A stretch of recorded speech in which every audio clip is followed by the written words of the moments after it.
സംസ്ഥാനത്ത് അതിതീവ്ര മഴയ്ക്കുള്ള മുന്നറിയിപ്പുണ്ട്. കോഴിക്കോടും കണ്ണൂരും റെഡ് അലർട്ടാണ്. 7 ജില്ലകൾക്ക് ഓറഞ്ച് മുന്നറിയിപ്പാണ്. വടക്ക് പടിഞ്ഞാറൻ ബംഗാൾ ഉൾക്കടലിൽ ജൂലൈ 19 പുതിയ ന്യൂനമർദ്ദം രൂപപ്പെടാൻ സാധ്യതയുണ്ട്. വ്യാപകമായ മഴക്കെടുതിയും റിപ്പോർട്ട് ചെയ്യുന്നുണ്ട്. വിവരങ്ങളുമായി കൊച്ചിയിൽ നിന്ന് മിഥുൻ മുരളി, ഇടുക്കിയിൽ നിന്ന് സുബിനും, കണ്ണൂരിൽ നിന്ന് KJ ശ്രീജിത്തും, കോഴിക്കോട് നിന്ന് ആനന്ദ് പുതുരമുണ്ട്. ഇപ്പോൾ ശ്രീജിത്ത് ഉണ്ടെന്ന് മനസ്സിലാകുന്നു. ശ്രീജിത്ത് കേൾക്കാമോ? ശ്രീജിത്ത്, കണ്ണൂരിൽ നിന്ന് മഴയുമായി ബന്ധപ്പെട്ട ഏറ്റവും പുതിയ സാഹചര്യം എന്താണ്? കണ്ണൂർ ജില്ലയിൽ 3 ദിവസമായി ശക്തമായ മഴയാണ് ലഭിക്കുന്നത്. നഗര ഗ്രാമ വ്യത്യാസമില്ലാതെ മഴ തകർത്ത് പെയ്യുന്ന ഒരു സാഹചര്യമാണ് നിലവിൽ ഉണ്ടായിട്ടുണ്ട്. അതോടൊപ്പം തന്നെ മഴക്കെടുതിയിൽ വിവിധ പ്രദേശങ്ങളിൽ നാശനഷ്ടങ്ങളും റിപ്പോർട്ട് ചെയ്യുന്നുണ്ട്. അതിൽ ഏറ്റവും പ്രധാനപ്പെട്ട കാര്യം, ഈ മഴക്കെടുതിയിൽ ഇന്നലെ 2 പേർ മരണപ്പെട്ടിരിക്കുകയാണ്. മട്ടന്നൂർ സ്വദേശിയായ കുഞ്ഞാമനെയും അതോടൊപ്പം തന്നെ ചൊക്ലിയിൽ നിന്നും ചന്ദ്രശേഖരനുമാണ് മരണപ്പെട്ടിരിക്കുന്നത്. ഇന്ന് 10 മണിയോടെയായിരുന്നു ചൊക്ലിയിൽ നിന്നും ചന്ദ്രശേഖരന്റെ ഈ മൃതദേഹം കണ്ടെടുക്കുന്നത്. ഇന്നലെ ചന്ദ്രശേഖരൻ ജോലി കഴിഞ്ഞ് വീട്ടിലേക്ക് മടങ്ങുന്നതിനിടയിലാണ് ഇത്തരത്തിൽ വെള്ളക്കെട്ടിൽ വീഴുന്നത്. പിന്നീട് മൃതദേഹം ഇന്ന് കണ്ടെടുക്കുകയായിരുന്നു. അതോടൊപ്പം തന്നെ ഈ കണ്ണൂരിന്റെ മലയോര പ്രദേശങ്ങളിലും ഇത്തരത്തിൽ വലിയ തോതിൽ തന്നെ നാശനഷ്ടം ഉണ്ടാകുന്ന ഒരു അവസ്ഥയുണ്ട്. അതോടൊപ്പം തന്നെ ഈ മരങ്ങളെല്ലാം കടപുഴകി വീണ് വൈദ്യുതിയും തടസ്സപ്പെടുന്നുണ്ട്. പക്ഷേ ദിവസങ്ങൾ കഴിഞ്ഞിട്ടും ഇപ്പോൾ 24 മണിക്കൂറിലധികമായിട്ടും ഈ വൈദ്യുതി പുനഃസ്ഥാപിക്കാൻ എന്തായാലും കഴിഞ്ഞിട്ടില്ല. അതോടൊപ്പം തന്നെ കടലിൽ പോകുന്നവർക്കും ജാഗ്രതാ നിർദ്ദേശം നൽകിയിട്ടുണ്ട്. തീരപ്രദേശങ്ങളിൽ കടൽക്ഷോഭം വളരെ വലിയ തോതിൽ ബാധിക്കുന്നുണ്ട്. അതോടൊപ്പം അതിനാൽ തന്നെ ഈ തീരപ്രദേശത്തെ ഈ തൊഴിലാളികൾ മത്സ്യബന്ധനത്തിന് പോകുന്നവർക്ക് ജാഗ്രതാ നിർദ്ദേശം നൽകിയിട്ടുണ്ട്. പരമാവധി ഈ മത്സ്യബന്ധനത്തിന് പോകുന്നവർ ആ ജോലിയിൽ നിന്നും വിട്ടുനിൽക്കണമെന്നും ജില്ലാ ഭരണകൂടം അറിയിക്കുന്നുണ്ട്. എന്തായാലും വിവിധ പ്രദേശങ്ങളിൽ ഇത്തരത്തിലുള്ള ശക്തമായ മഴയാണ് ലഭിക്കുന്നത്.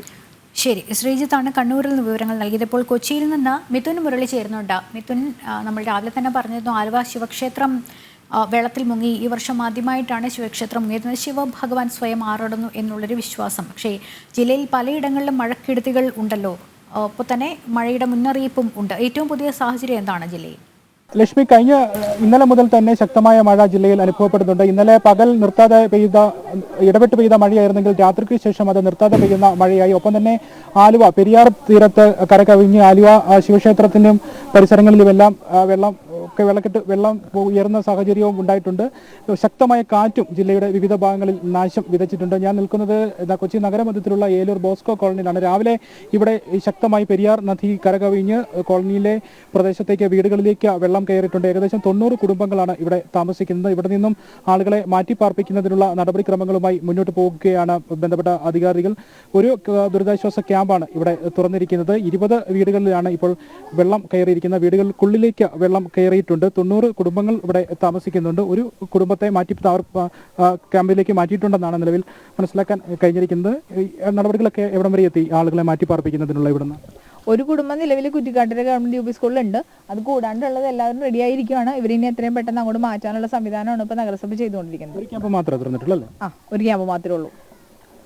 ക്യാമ്പ് രാവിലെ മുതൽ പ്രവർത്തന സജ്ജമാണ്. ഒരു ക്യാമ്പാണുള്ളത്. കുറ്റിക്കാട്ട് ഗവൺമെന്റ് LP സ്കൂളിലാണ് ഈ ക്യാമ്പ് പ്രവർത്തിക്കുന്നത്. ഒരു കുടുംബത്തെ നിലവിൽ ഇവിടെ നിന്ന് മാറ്റിപ്പാർപ്പിച്ചിട്ടുണ്ട്. മറ്റ് വീടുകളിൽ വെള്ളം കയറിയിരിക്കുന്ന സ്ഥലങ്ങളിൽ നിന്നും കുടുംബങ്ങളിൽ നിന്നും ആളുകളെ മാറ്റിപ്പാർപ്പിക്കുന്നതിനുള്ള എല്ലാ തയ്യാറെടുപ്പുകളുമാണ് ഈ കോളനി കേന്ദ്രീകരിച്ചുകൊണ്ട് നടക്കുന്നത്. 90 കുടുംബങ്ങൾ ഇവിടെയുണ്ട്. അതിൽ 20-ലധികം വീടുകളിൽ വെള്ളം കയറിയിട്ടുണ്ടെന്നാണ് മനസ്സിലാക്കാൻ സാധിക്കുന്നത്. ഓരോ മണിക്കൂറുകളിലും ജലനിരപ്പ് ഉയരുന്ന സാഹചര്യവുമുണ്ട്. കാരണം ഈ കോളനിയോട് ചേർന്ന് തന്നെ പെരിയാറിന്റെ കൈവഴി ഒഴുകുന്നുണ്ട്. അതുകൊണ്ട് ആ പുഴയിൽ നിന്നുമാണ് വെള്ളം വേഗത്തിൽ കരകവിഞ്ഞ് ഈ കോളനിക്കുള്ളിലേക്ക് കയറുന്നത്. രാവിലെ എത്ര മണി മുതലാണ് വീടിന്റെ ഉള്ളിലേക്ക് വെള്ളം കയറി തുടങ്ങി?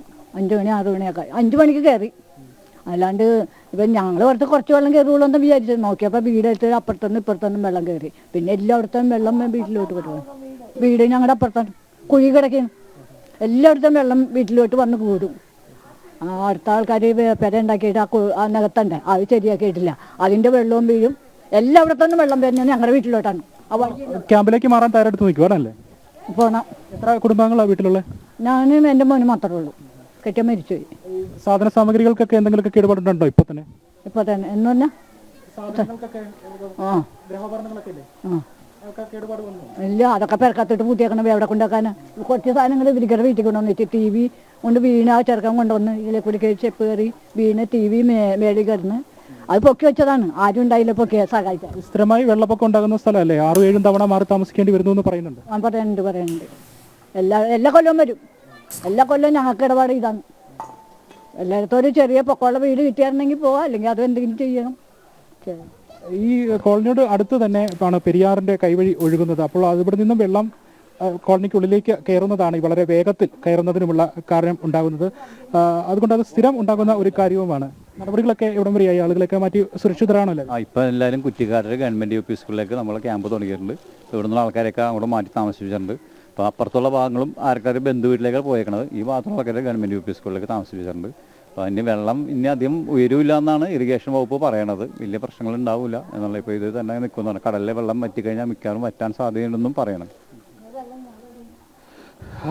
ഈ 6ഉം 7ഉം തവണയൊക്കെ ഓരോ തവണ ചെറിയ മഴ പെയ്താൽ പോലും വെള്ളം വളരെ വേഗത്തിൽ കയറുന്ന പ്രദേശമാണിത്. എറണാകുളം ജില്ലയിൽ തന്നെ വെള്ളപ്പൊക്ക ഭീഷണി ഉണ്ടാകുന്ന ഏറ്റവും ആദ്യം വെള്ളം കയറുന്ന പ്രദേശങ്ങളിൽ ഒന്നാണ് ഈ ഭാഗം. അതിന് കാരണവും പെരിയാർ നദിയുടെ കൈവഴി ഈ ഭാഗത്തു കൂടി ഒഴുകുന്നു എന്നുള്ളതാണ്. അപ്പോൾ സംരക്ഷണ ഭിത്തിയാണ് നാട്ടുകാർ കാലങ്ങളായി ആവശ്യപ്പെട്ടുകൊണ്ടിരിക്കുന്നത്. ഈ വെള്ളപ്പൊക്ക ഭീഷണിയിൽ നിന്നും ഒരു മോചനത്തിന് വേണ്ടി 2018 പ്രളയത്തിന് ശേഷം മുതൽ തന്നെ നാട്ടുകാർ ഒരു സംരക്ഷണ ഭിത്തി ഈ പെരിയാർ നദിയുമായി വേർതിരിക്കുന്ന ഭാഗത്ത് കെട്ടണം എന്ന് ആവശ്യപ്പെടുന്നുണ്ടായിരുന്നു. ആ ആവശ്യവുമായിട്ട് നിരവധി തവണ പ്രതിഷേധവും അധികൃതർക്ക് മുമ്പിൽ പരാതികൾ ഉന്നയിക്കുമൊക്കെ ചെയ്തതാണ്. പക്ഷേ ആ ഒരു കാര്യത്തിൽ പരിഹാരം ഉണ്ടാകാത്തതാണ് ഇങ്ങനെ ഒരു ചെറിയ മഴ പെയ്താൽ പോലും ഈ ഭാഗത്തേക്ക് വെള്ളം വെള്ളപ്പൊക്ക ഭീഷണി മേഖലയാണ്. വർഷത്തിൽ 7 തവണ വരെ ക്യാമ്പുകളിലേക്ക് മാറേണ്ട ഗതികേടിലാണ് ആ പ്രദേശവാസികൾ. പക്ഷെ ഒരു പരിഹാരവും അധികൃതരുടെ ഭാഗത്ത് നിന്ന് അങ്ങനെ ഒരു പരിഹാര നടപടികളും കൈക്കൊള്ളുന്നില്ല അവർ എന്നുള്ളതാണ് വലിയ പരാതിയായി വന്നിരിക്കുന്നത്. ദൃശ്യങ്ങളിൽ തന്നെ നമുക്ക് മനസ്സിലാകുന്നുണ്ട്.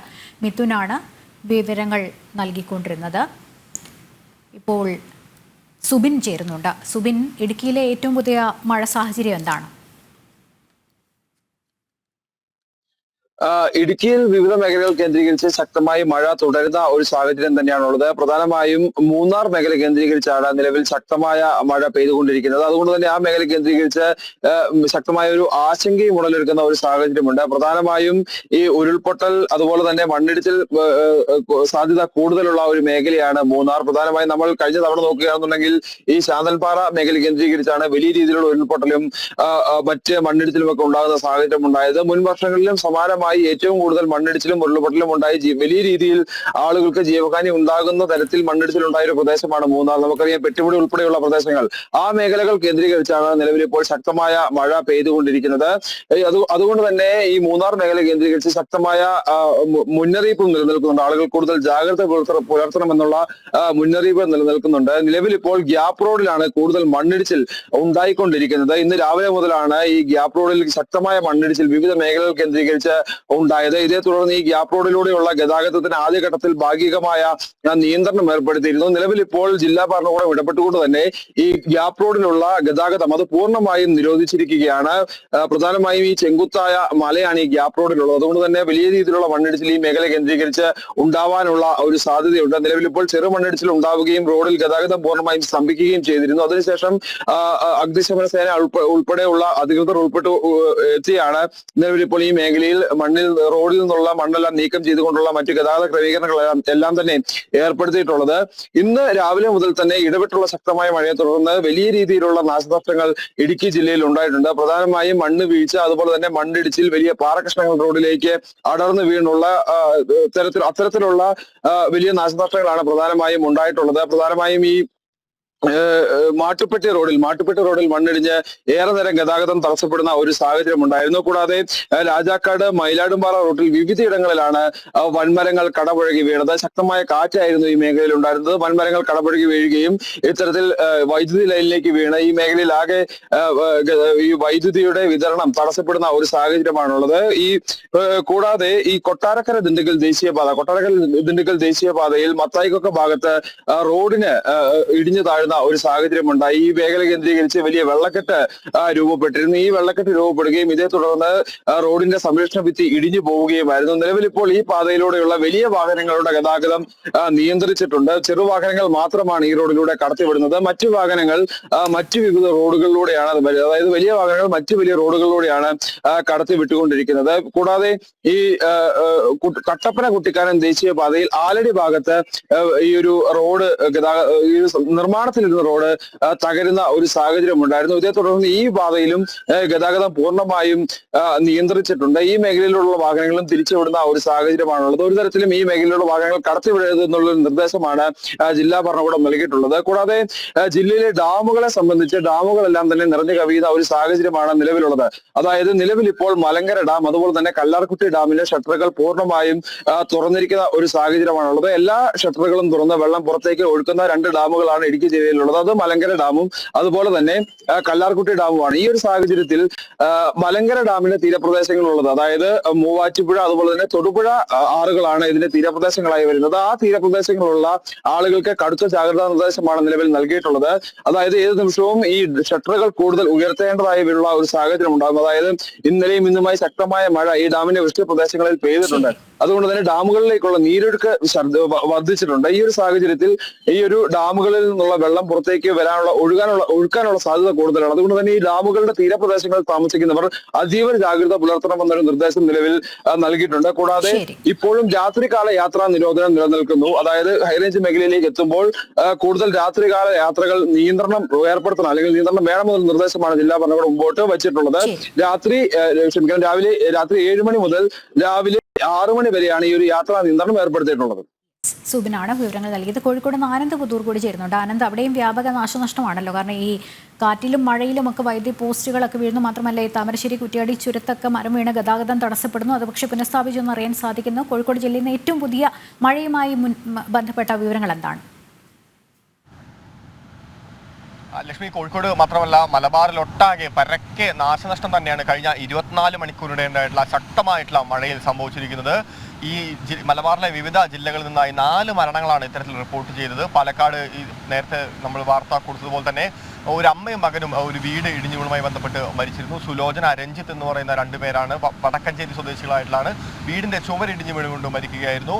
കണ്ണൂർ ജില്ലയിൽ 2 ആളുകൾ ഇത്തരത്തിൽ വെള്ളക്കെട്ട് മൂലം മരിക്കുന്ന ഒരു സാഹചര്യം ഉണ്ടായി. ചൊക്ലി സ്വദേശിയായിട്ടുള്ള ചന്ദ്രശേഖരനും ആമിനയും ആണ് അത്തരത്തിൽ മരിച്ചത്. എന്തായാലും കോഴിക്കോടിനെ സംബന്ധിച്ചിടത്തോളം രാവിലെ മുതൽ തന്നെ കനത്ത മഴ തുടരുന്ന ഒരു സാഹചര്യമുണ്ട്. എന്നാൽ ഇപ്പോൾ മഴയ്ക്ക് അല്പം ശമനമുണ്ടെങ്കിൽ കൂടി കാര്യമായിട്ടുള്ള ഭീഷണികൾ ഇപ്പോഴും നിലനിൽക്കുന്നുണ്ട്.